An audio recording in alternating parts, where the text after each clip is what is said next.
Happy Easter! Ako nga pala si Jan, isang foreign English teacher sa Vietnam. Ngayon nga ay araw ng Sunday, kaya wag nating kalimutang magsimba. Isang oras lang naman sa isang araw ang hinihingi sa atin ng Diyos para sa Kanya.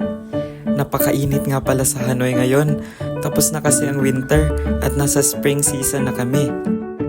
Dito nga pala kami nagsisimba sa St. Joseph's Cathedral sa Hanoi. At ang English Mass dito ay every 11:30 a.m.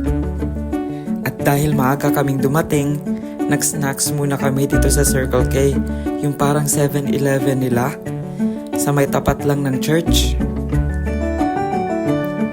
At pagkatapos nga namin kumain, ay dumiretso na kami sa church para magsimba.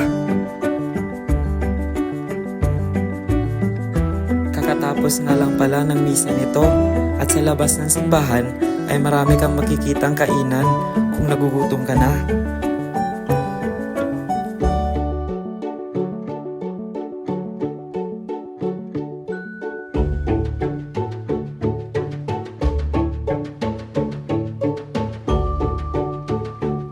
At habang pauwi nga kami, namangha kami sa disenyo ng resto na ito.